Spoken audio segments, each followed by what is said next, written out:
I'm an archaeologist and wilderness survival instructor because I study societies that have collapsed. And since I teach basic outdoor skills, people ask me about what to do in a natural disaster, social upheaval, or some apocalyptic event. Right now, much of that concern relates to climate change. What would I do? Where would I go? What equipment would I take? I understand with the preoccupation with things falling apart. We face serious problems like climate change. Perhaps because we worry, we envision the post-apocalyptic world.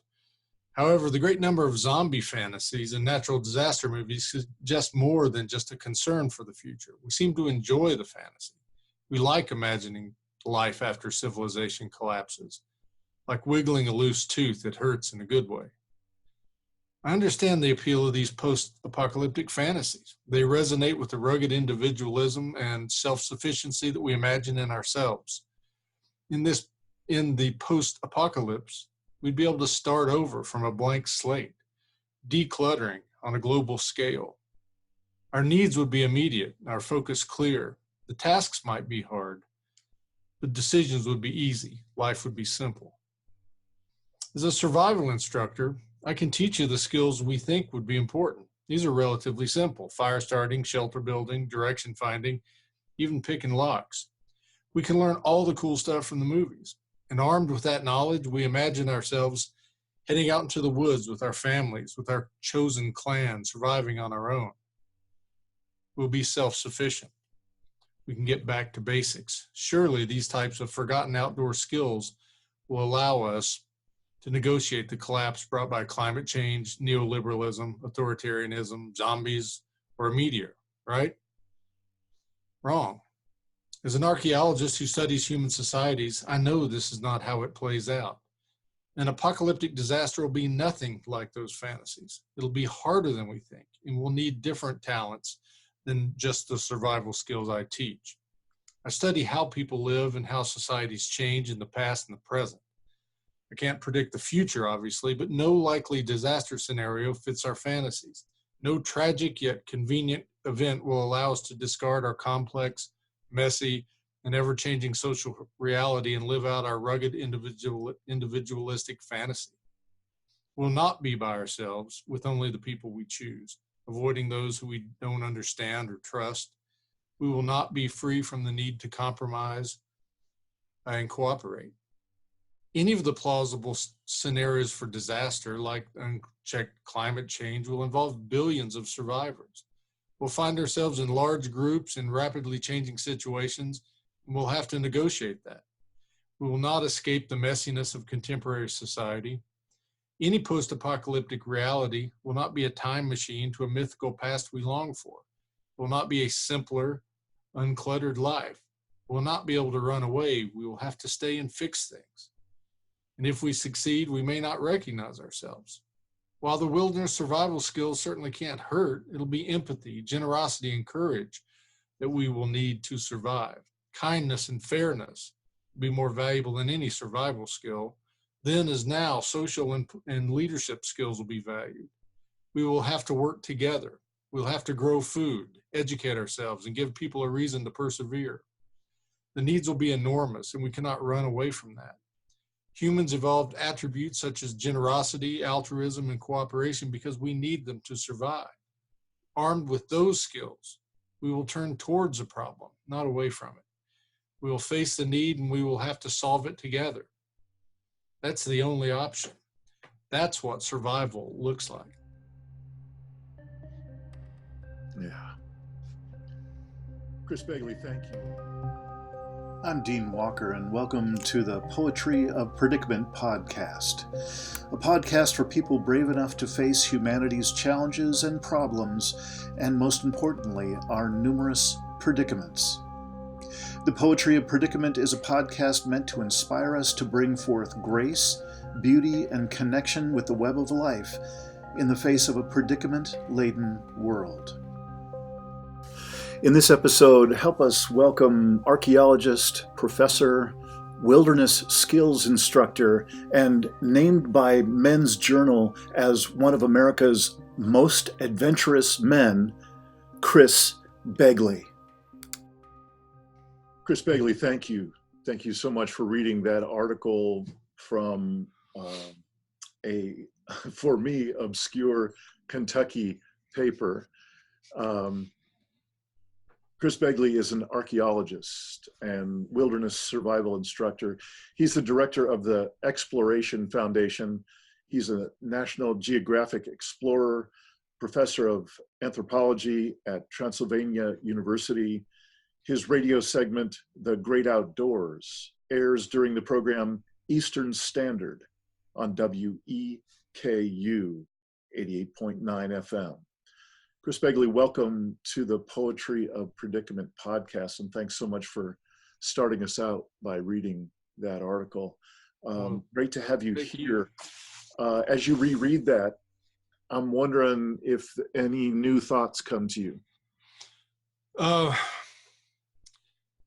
Yeah, I mean, on one hand, just a few things I would have written differently, I think, but in general, it's something I've been thinking about for a long time, and sort of one of the tensions that I've encountered when I started to teach wilderness survival skills. And I began to teach them for reasons that are unrelated to sort of the kind of apocalyptic event or catastrophes that we're talking about. Mm-hmm. Here, it was more, somebody getting lost in the woods, or, your car runs off the road in the winter, or, those sort of short-term survival skills, things that will get you out of a bad situation. But in entering sort of that world, you also come in contact with people that are thinking about these things in a different way, related perhaps to sort of these global catastrophes. Yeah. And it seems like, though you and I have just met and we don't appear to have a whole lot in common necessarily, it seems like we both have come to some sort of a conclusion that we've, as a global culture, we've crossed over a pretty important threshold from those skills, what could now be called prepper skills, of wilderness skills that you are as part of what you offer in the world. Those are maybe less discretionary now than they were before. Maybe they'd be a useful thing for just about everybody to have some amount of wilderness skills in their pocket, as opposed to 10, 20 years ago when it was, maybe I'd get lost, or maybe I get a flat tire as I'm driving on a dirt road and need to be able to take care of myself. Yeah. I'm curious, given, the world that you live in and your expertise and your obvious academic background and so on, I'm curious, when you look out in the world, what do you see that drives you to do something like writing that article? What are the concerns that you see from your vantage point? Well, I think like a lot of us, you see, real evidence of climate change in ways that we weren't talking about 5 years ago, 10 years ago, in terms of the speed of it and all of that. So the one thing is that you see these changes happening. This is not a hypothetical, will an asteroid hit the Earth sort of thing. These changes are already here. And so that's part of it for sure. The other part is, of course, the way in which it's become politicized, and the denial of these changes is now wrapped up in, the jockeying for position among different groups. And so you have, I think, a reluctance to accept or to talk about this that is a little bit different than the type of reluctance you might have had, say, in the 1970s, where you would have people that had a clear economic interest. You work for oil and gas, you don't want to talk about this. Now it's, if I am on this end of the political spectrum, I don't want to talk about this, or I don't want to accept this, because this now feeds into the power of, the group that is my enemy or my rivals. And so that's part of it too. But I think the other thing I saw was really just looking at these sort of dystopian future fantasies, these post-apocalyptic fantasies. And it struck me that in the same way that in some cases you have folks with sort of millennial religious type beliefs that might even welcome these changes, I think it's dangerous for us to mistake these fantasies as something that it would really look like. And I think we can see what these changes will look like already when we look at these weather events that are, creating chaos, whether it's, what was going on in the Bahamas or, hurricanes come to mind for me, but, the wildfires in California, right? And so those sorts of things, I think, are part of what prompted me to want to write it. It's, this isn't going to be an adventurous camping trip. It's going to be, dealing with calamities in your own city.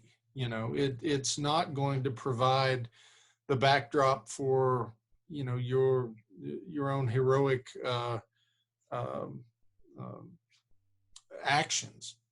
It's really going to be much more like the kinds of things you see in these natural disasters. I mean, everything points to that. And so that was part of, I guess, my motivation. Yeah. Well, thank you for that. And I'm curious, and I apologize for not asking this before we got going with the recording. I don't mean to be more personal than you might want to be. I'm curious, are you a parent? Yeah, I've got 3 kids. Got 3 kids. I've got in this little organization that I've got going on called livingresilience.net. What we offer is a whole bunch of different resources and references for people to support their exploration of exactly what you're describing.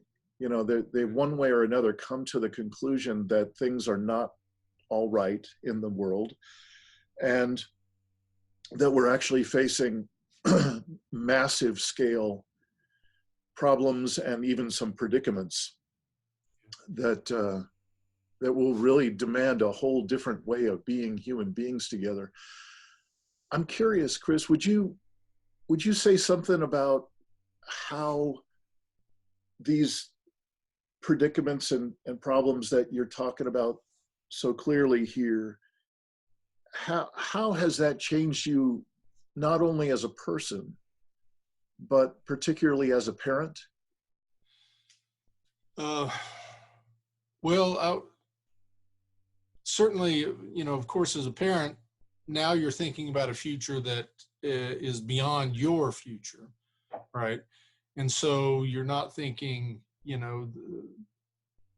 the 20, 30 years you have left, but rather, the 70 years perhaps that your kids have left. And then, of course, beyond that. So in one way, I think seeing sort of the accelerated change makes me think about sort of strategies for the future for them. Everything from, as a college professor, of course, what I am doing is preparing young people for some sort of future. I'm part of that process. And so when you begin to see that the future is going to change in ways that you can't predict and is already changing, then, to some degree that changes the kind of advice you would give or the ways that you think about that. And so, one thing that I think many of us have come to for different reasons is that some of the important skills people are going to have is resiliency and adaptation.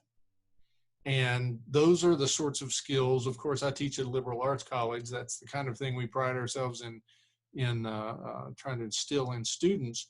And for a number of reasons, business people, for instance, have already come to those realizations that this is what you want in an employee. Technology is changing so fast that there's really very little that you're going to have in the way of a particular skill set that's going to be very durable. So you need to have this ability to learn, this ability to adapt, and such. I think the one of the big changes is realizing that you, as a member of a community, are going to be in this with a whole lot of other people, and that your role is not to, the way I see it, protect myself or my family, but rather contribute to the survival of the community.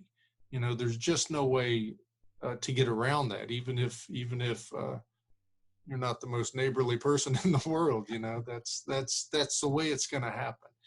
So those, I think, are some of the ways in which it's changed you from thinking about sort of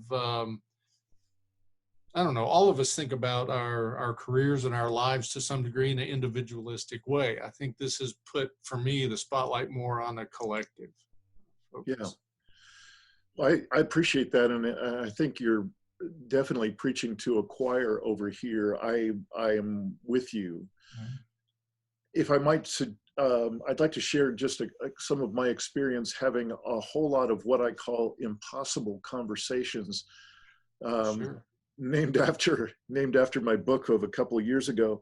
And what I mean by that, those recent impossible conversations is I'm constantly speaking with people in a frame similar to the one you're talking about. And let me just share the words that I use that are just slightly different than yours. I think they mean basically the same thing. Okay. While I was writing the book, I had to learn how to learn about these impacts we were having on the earth. And I had to ask the simplest possible questions because I'm not an academic and I'm not a scientist, but I wanted to get down to as close to an answer as I could. I kept asking, what got us here?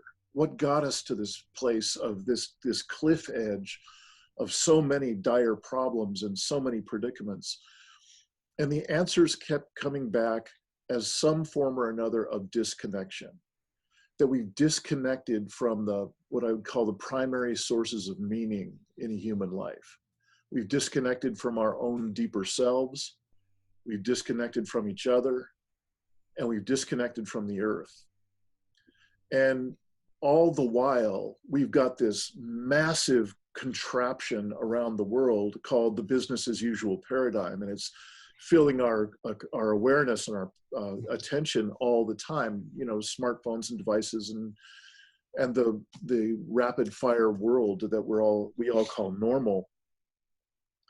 And so when I get to a place like you were just describing, where you're just kind of nudging into what I would consider your map of what it might look like in a community if people were sort of better equipped to come out of college and be a contribution to their community. And I was wondering if you could speak to some of these impossible conversations that I've had, many of them actually, where a few of our real blind spots, our real weak suits show up time and time again. Of course, there are exceptions, and I honor them. But, I literally lost count how many people I've talked to that have literally no support system to connect with people, even in their own families, about what matters most. I'm talking about any kind of regular conversation about what matters most to each person that's speaking with one another. So I think that's a real weak suit and let's speak for the moment about the USA and this particular level of privilege and in our way of doing stuff. I consider that a pretty massive blind spot, a pretty big weak suit.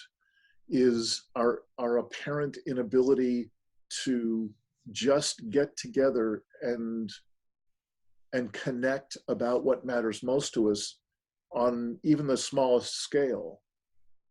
I'm wondering if you see a similar weak suit where you are and in your life, and the folks that you interact with, as just one example of a number of weak suits. Yeah, I guess when I think about this in terms of like what got us to this point, one of the things as an archaeologist is that you see that this is a point, it's different, but to some degree, similar points are reached all the time and have been in history. Things are going along and they all collapse or they all change, or there's this radical difference in the future from the past. I think one of the differences for us now is, of course, the scale, and part of that's technology and industrialization, and in some ways we're just a much more connected system that has a much deeper impact than before, but we're going through the similar sorts of things. What might have happened with, I don't know, the ancient Maya and deforestation, or some other civilization and, unsustainable farming practices, etc. It's all that same thing. This just happens to be at an unprecedented scale. And so I think in many ways the process is similar. Now the effect on the planet is different, but I think what's going on might be similar. I think there are a couple of phenomena, and I think one is that it's hard to imagine a future radically different from the past. Things become so normalized so quickly that it's hard to imagine it wasn't always like this.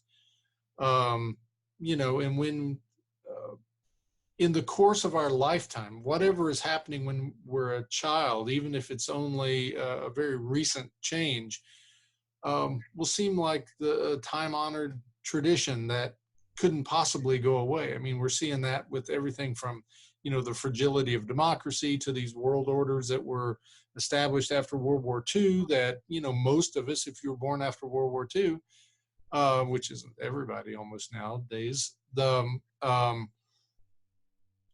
you couldn't have imagined that just wasn't the way it was. It seems like thousands of years of evolution put us into that place, and of course we're entrenched there and we're not going to move. Now we know that's not the way it happens. Any student of history knows that that's not the way it happens, but it's still hard to not feel that way. And so I think part of what happens is we see these changes, but we can't imagine that these aren't just momentary aberrations or special situations. Yeah, of course you have a powerful hurricane. Of course you have this 500-year flood. Those things happen. They've always happened periodically. And it takes a while before you realize what is actually happening. And so, for instance, in terms of climate change, that things are in fact different than they were. And that goes, for anybody just observing, not, much less somebody that's actually studying other indicators of change. So I think that's part of it. On sort of a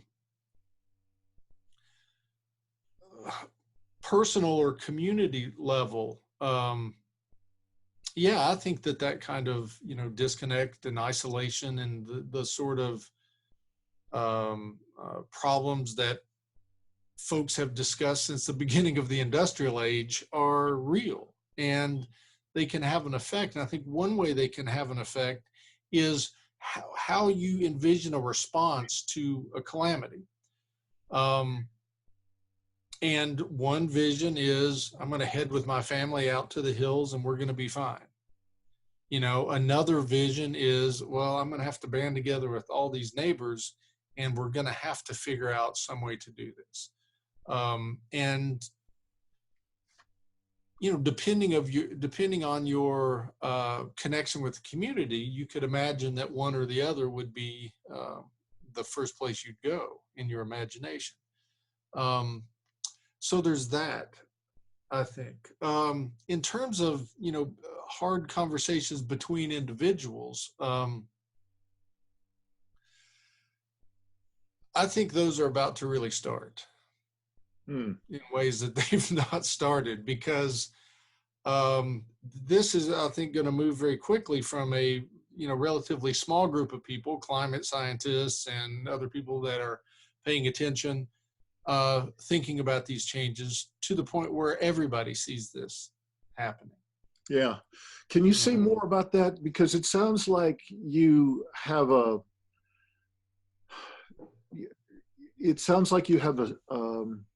some sort of a waft of experience to draw on when you just said it with a certain amount of, I don't know if it was certainty, but it was just, there was a confidence that it looks like this is the time when people are going to start coming together and having conversations at a level that we haven't ever had to do before. Can you say more about that? Well, I think in terms of us seeing certain problems on the horizon in ways that we've not seen, and it's going to be more and more obvious, so there are going to be more and more people talking about it. And I think what we saw with, a month ago with the student climate strikes, on that particular Friday, for instance, those sorts of things are going to happen more. It's going to, of course, dovetail with some of the, critiques of neoliberalism, which I think is, for a lot of us, at the base of, a lot of this, the particular kind of capitalism that has created some of the things that many people identify as problematic. And so I think that this will become the type of conversation that is not taking place among, academics that are involved in the process, but rather everybody, and we can see, I think, a similar phenomena in the, if you were to go back to 1962, the discussions of nuclear warfare, for instance, were not going to be confined to policy experts. I mean, that was everybody, right? That was a concern. Or issues with, in the same time period, beginning of the environmental movement, really here in the States, with, Rachel Carson's Silent Spring, I guess that was 1962, where you have suddenly a conversation that involves the larger community in ways that it hadn't before. And that's what I'm anticipating. You're going to get, kids saying things to their parents. You're going to get what, to some degree, what we see this sort of, I think it's to some degree a media creation of this tension between, baby boomers and millennials, or baby boomers and Gen Zs. That's being, maybe that's indicative of the kinds of conversations that are going to come up. What's been going on, and what are the implications, and who's going to have to deal with it, and how are we going to deal with it, and how are we going to face that challenge? Yeah. So that's what I mean by those sorts of conversations, I think, will be common. Yeah. Here's a couple of questions that I try and ask everybody that comes on to speak here. I'm curious for you personally, with what you see, and again, from the frame of being a father and looking at your own children and what they're facing as they step into the world in a new way. What are the most current and largest scale concerns you see them stepping into, and for that matter, that you and I are still looking at as well? Yeah. Well, I think the first, I obviously, changing climates is going to be the issue. I think that that's going to be the initial issue that precipitates these other things. I think one of the first ways that's going to manifest for most of it is the climate refugee problem that's already happening and going to happen more. And you know, for people like me or my children, I think the problem would be how do you help folks? How do you combat the xenophobia and the nationalism and the sort of selfishness that you're going to see? How do you conduct yourself in a way that is consistent with the sorts of things that you're, you know, that you'd like to see happen? And what does that mean? What does that mean? You know, right now we live in a single family house. You know, is that the kind of thing that you just cannot do in the future? You know, right now we have a lawn. You know, of course, a lot of people talk about problems with that. You know, is it going to be at some point in the future where it's like, look, we've got, you know, this many square feet per person, and that's just more than we can do. You know, we're just going to have to, this is what it's going to look like, you know. And I don't have any answers, or I don't even know where to go with that, except to say that, you know, there are going to be lifestyle issues, whether it's, you know, driving cars, owning cars, living in single family houses, eating meat, or whatever the issue is that you're going to have to examine and change. And of course, one of the, as many people have pointed out, one of the great sort of ways of avoiding responsibility by sort of industry, for instance, that's responsible for a lot of this, is to make us think that it's all down to us and our individual choices, right? I need to stop driving this car, and I need to stop eating meat, and when we know that, you know, by far the majority of the things that are causing issues are not coming from individual consumers. But nonetheless, there are still going to be some lifestyle choices, I think, that are either going to be consistent or inconsistent with the way which way you'd like to handle this this crisis. So I think the immediate thing is going to be the movement of people from areas that are hard to inhabit to areas that are easier. And you know, the tropics are going to be an area that's harder. So they're going to be people moving from, you know, sort of the global south to the global north. And, you know, that's going to be number one. Secondly, is going to be the changes in subsistence and agricultural systems, and how you get sort of the basic things that you need. And that, I think, will be the other thing. And then how do you make a living as an individual? I mean, in the midst of dealing with these things, the movement of people, the changing food systems, other things that are, you know, radically changing, you still have to earn a living. Yeah. If we have the kind of system we have now. And so is that going to change? Are we going to be sort of, you know, subsistence farmers growing crops in your former lawns out in the subdivisions of the cities? I mean, I don't know what it would ultimately look like, but there's so many things on so many systemic levels that are problems. But here's one lesson that you see when you look at what's happened in the past, is that all of these problems, before any of these problems come to sort of maturity or fruition, they precipitate a whole slew of other problems. One of the big things is warfare and conflict. You know, these things don't have to progress very much before that is the issue that you deal with.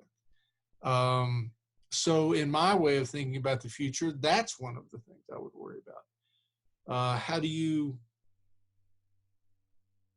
keep that from happening? Or how do you, how do you deal with the pressures that are going to be caused by these changes and the way they affect all of these other systems? Yep. So I'm glad that you kind of went to that next level out, that next meta level, because I got a couple questions that I think are on that same level. Okay. And I particularly appreciate being able to speak with someone like yourself who has such a far more depth of knowledge about the historical context for this kind of conversation. I'm curious, how do you, given that historical context that you carry, how do you hold, I again really appreciate that you bringing up about war and conflict. I think it's the 10,000-pound buffalo in the middle of the room that nobody's talking about and continues to be, but the one next to it, that other 10,000-pound buffalo is overpopulation, which seems to be, and if I can mix metaphors, both that buffalo in the middle of the room and a sacred cow at the same time that we just don't ever get to talk about. And now, like you said before so well, we're at such a different scale. They might be similar issues that have shown up and caused earlier civilizations to collapse, but now we've taken it to such an intensity and a refinement and a scale of our extraction from the earth and our overshoot and overpopulation. I'm curious, is that a part of your studies of collapse of civilizations, and how relevant is it from your point of view now? Well, I guess I'm not 100% sure. I really sort of go back and forth on this. Certainly, given certain levels of consumption, you have a problem with the number of people that are around. On the other hand, any sort of close examination of events that we have in the past blamed on, too many people living in this area, we see that, in fact, often it's some other systemic problem. Famine in some part of the world. We'll see that it actually has to do with food distribution systems, or some sort of, hoarding and profiteering by, warlords in Somalia, or, to think of a particular example. And so that, I think I'm not nearly as worried about the number of people that are around as the system and the structures that we have operating. Now, just in terms of sort of basic needs, yes, it'd be a lot easier with 1 billion people than 7 billion people. But that I really just don't see as the root of the problem. Now, it could be an aspect of the problem, but, sort of the kind of, Malthusian focus on population as the driver for the problem, I don't really see that as the issue. But it will be the case, I think, because of these other things, that it will appear to be that, or it will. It's likely to be a scapegoat, I think, in some cases. So if overpopulation is not right there in the center, could you articulate for us again what is closer to that center?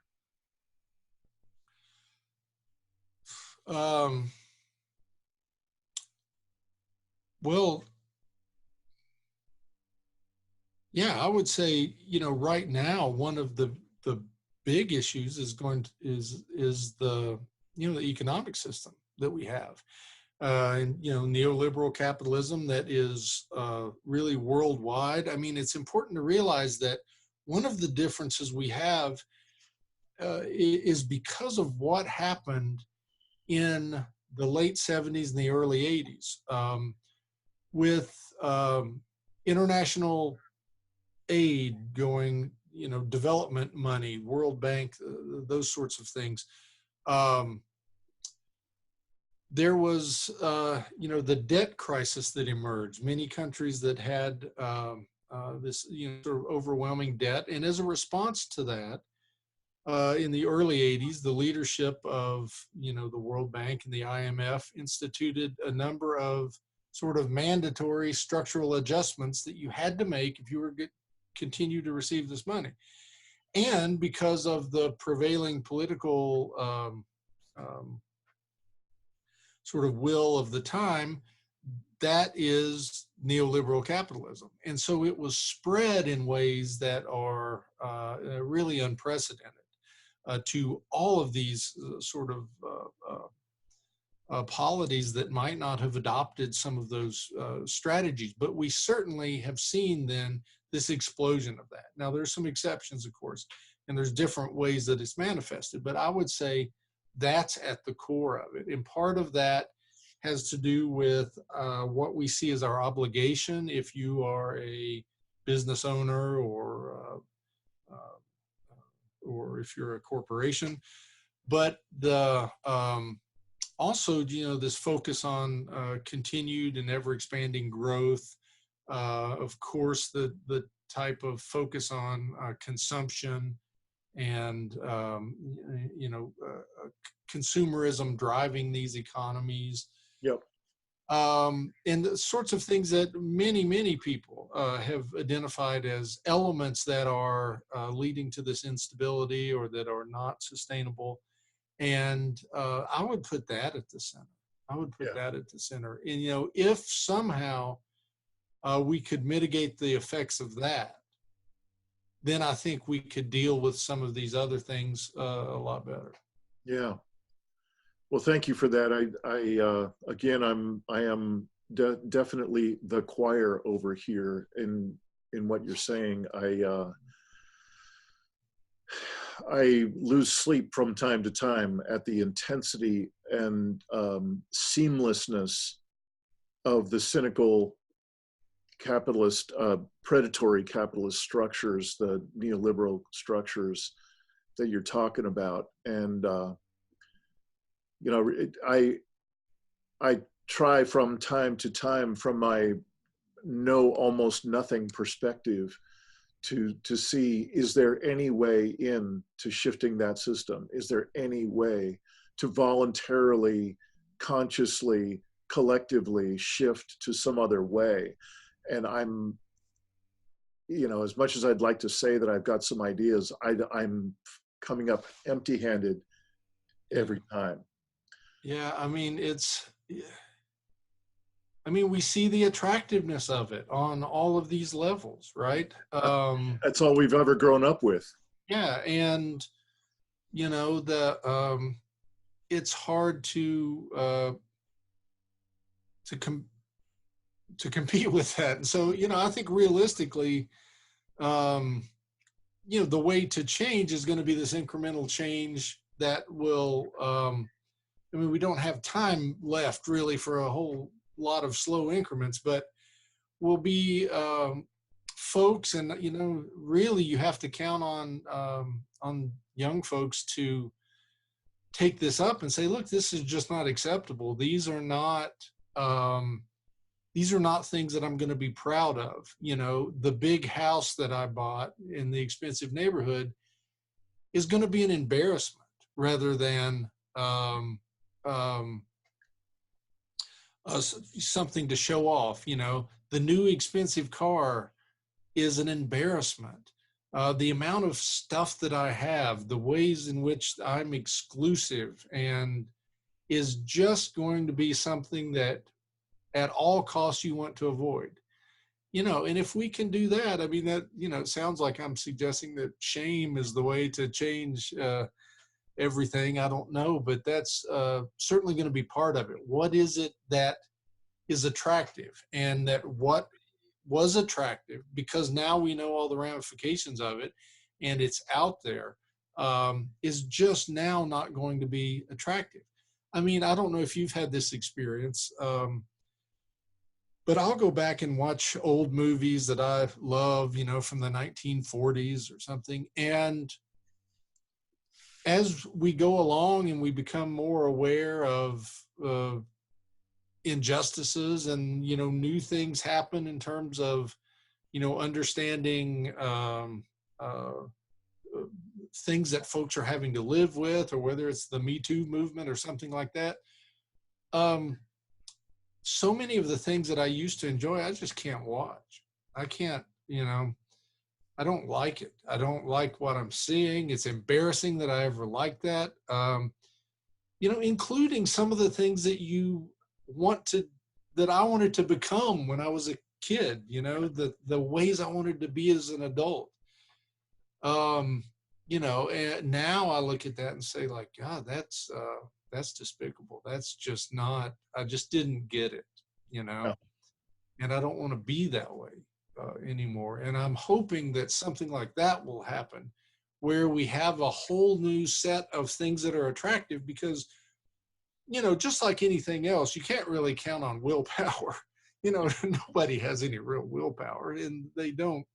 That doesn't work for diets. It doesn't work for anything else. You just have to change what people want to go towards. And of course, you can't change it for them. They will be changing that for themselves. And that's the hope. And that's, so in some ways, you don't fight it. You just present the option and let it die. Yeah. As I'm saying that, it sounds a little, naive and Pollyanna-ish vision of the future where these things will change themselves. But, and that's not what I mean to suggest. I mean to suggest that is the path to change.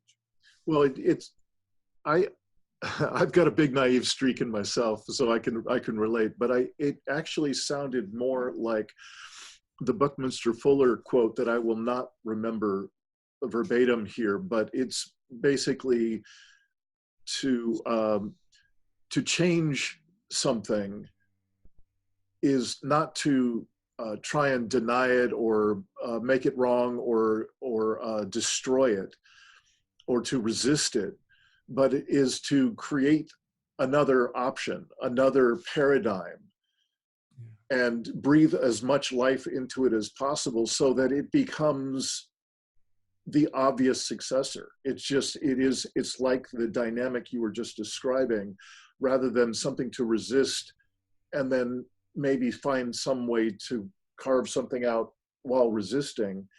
Instead, creating something that is more attractive and bringing it into life. And it then becomes the preference rather than something, some dynamic of resistance. So that's the way I heard it anyway. So hopefully that's a little more complimentary than the naive point of view. Well, yeah, that sounds like a more eloquent way of putting it. Yeah, it's really, this it's sort of maybe the go with the flow method with martial arts. You don't try to stop that force. You just deflect it, and then you allow that sometimes even to be a catalyst for what you're going to do. Now,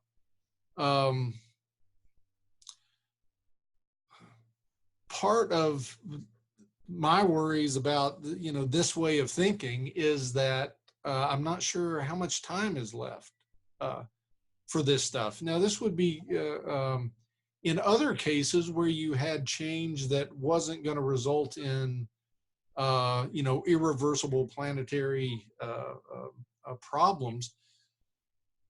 It would pressure be off a little bit.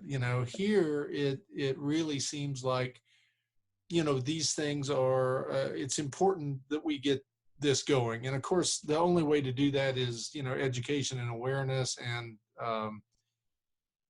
all of the things that even the marches and the protests. I'm sure you, like me, have participated in many of those, and on many occasions you wonder, did I just do anything? did this do anything other than make myself feel good about, that I'm doing something when in fact I'm doing nothing? Right. Well, I have to think that ultimately it is in fact doing something. That's going to be part of this creation of an alternative, an attractive alternative. It's going to be part of the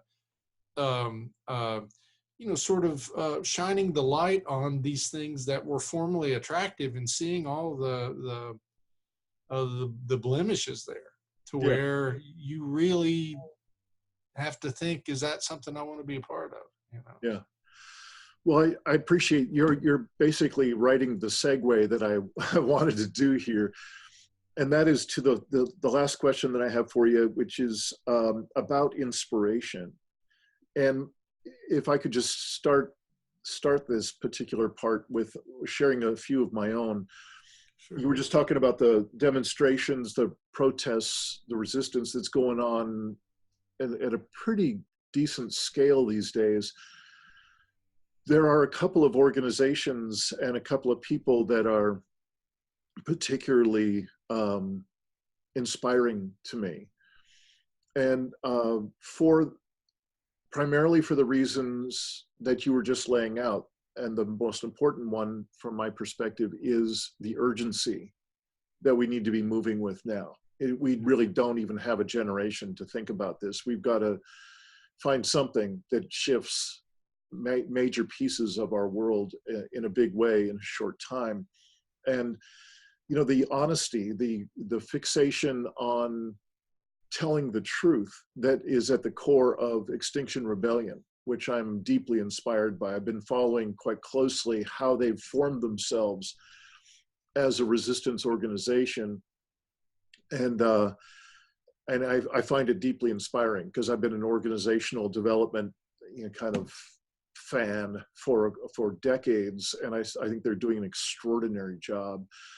I'm also peripherally involved with a kind of a parallel, not movement, but expression called Deep Adaptation, which is Jem Bendel's out of the UK, his creation of a way to look at the inner work that you and I might want to do as concerned people in this world.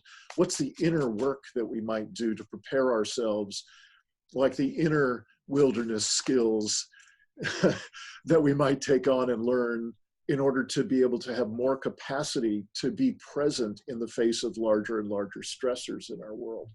So I'm inspired by these two things, Extinction Rebellion, Deep Adaptation.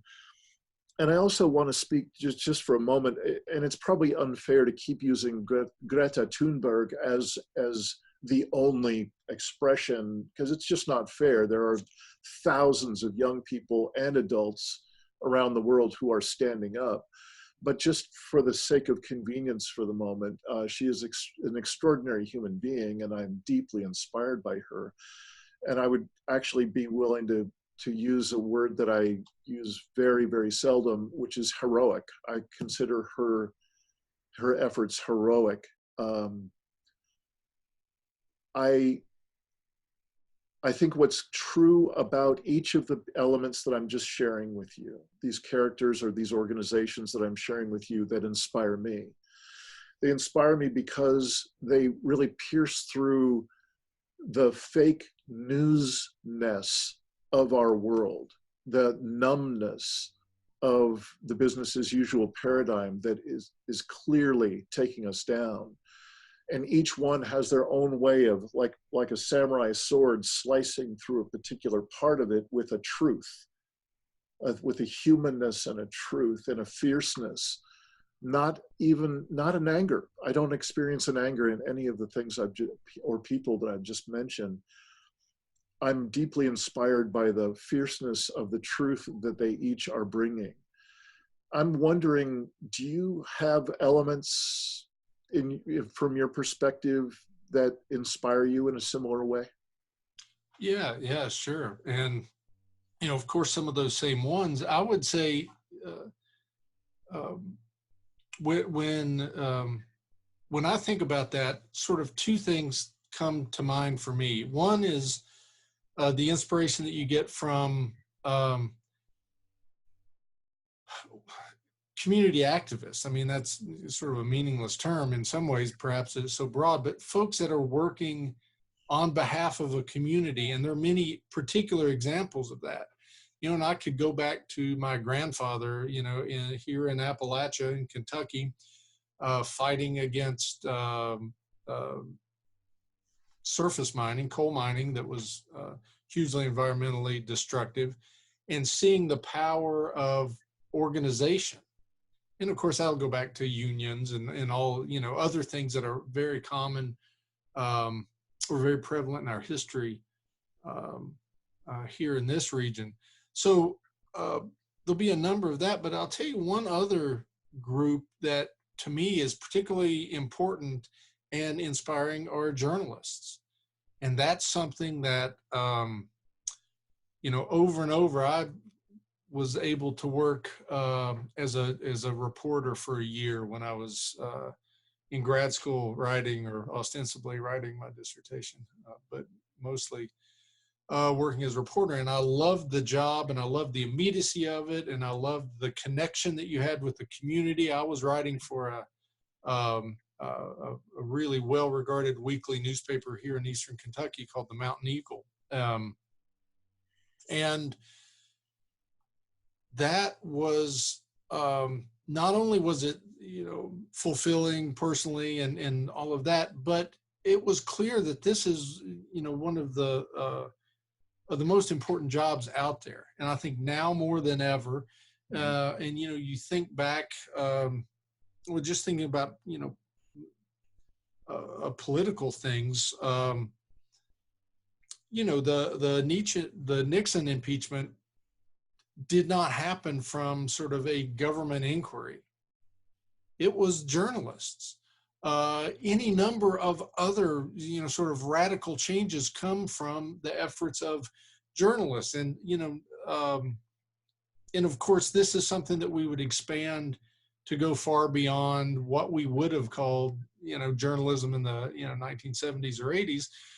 To include things like what you're doing, to include anybody that's trying to get the word out.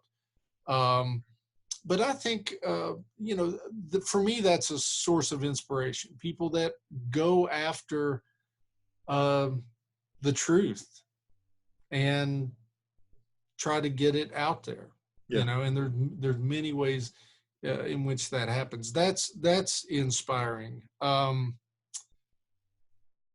Some of the,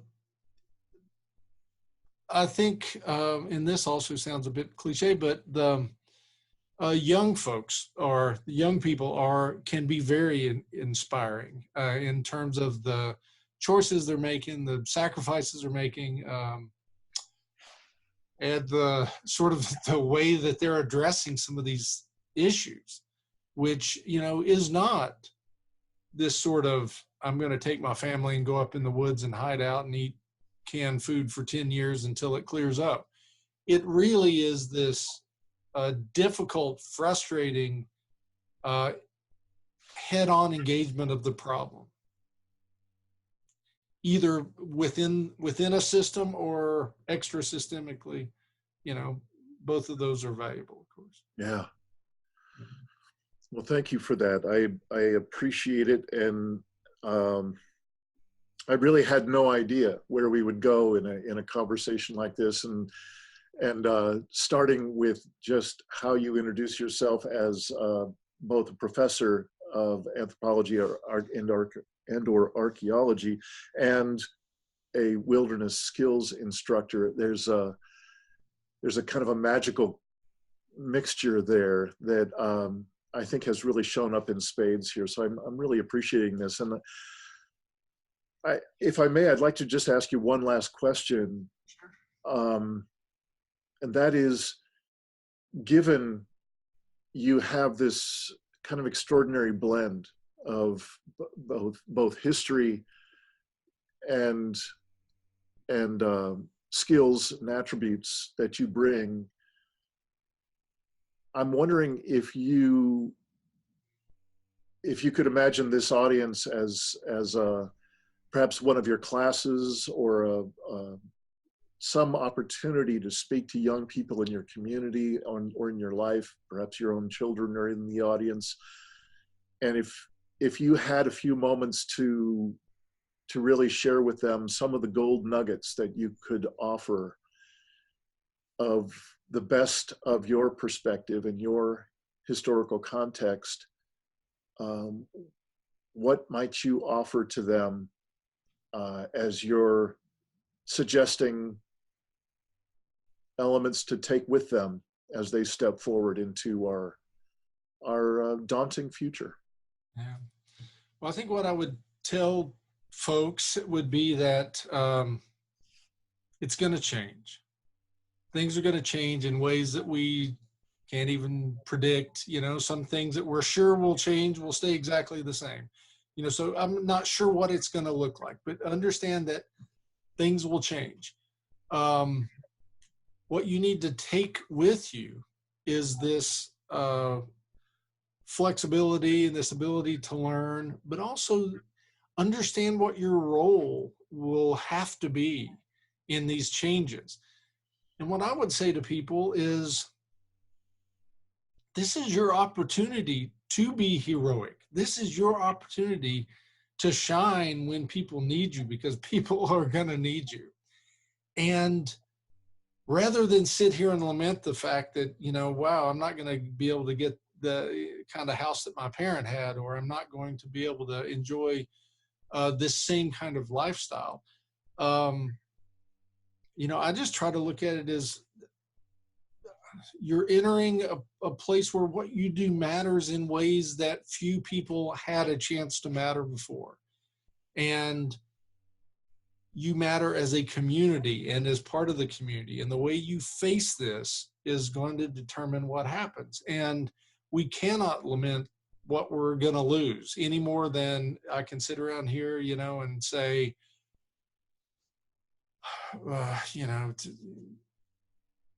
these darn automobiles, have displaced the horse or whatever. That's just not productive. And look at the opportunities that this is going to afford. Now, I'm not saying thank goodness these changes are going to happen and you now have these wonderful opportunities, but rather you're about to really be needed as part of the solution. Think of that as your duty and opportunity going forward. And otherwise, I don't know how you go forward. Yeah. So, yeah, that would be my pep talk to my classes, who would probably be there rolling their eyes. But all right. Well, Chris Begley, it has been just a real privilege, real honor to speak with you. I'm so glad I pulled on that thread that started by reading your brief article. And thank you so much for starting us out by reading that article. And I look forward to feathering that into this episode of the Poetry of Predicament. And I hope against hope this is not our last chance to talk. I think we barely scratched the surface of what we could be talking about, and it has been so informative for me and so heartwarming for me to know that you're out there doing what you're doing and bringing the elements together that you bring together. Thank you so much for your time. Well, thank you. Thanks for watching another episode of the Poetry of Predicament podcast, produced by Dean Walker and the Living Resilience Alliance, www.livingresilience.net. Also available on our website, www.livingresilience.net, is a wide array of articles, online learning series, arranging group and individual resilience coaching, and sign up for our every other Tuesday free support group that we call Safe Circle Calls.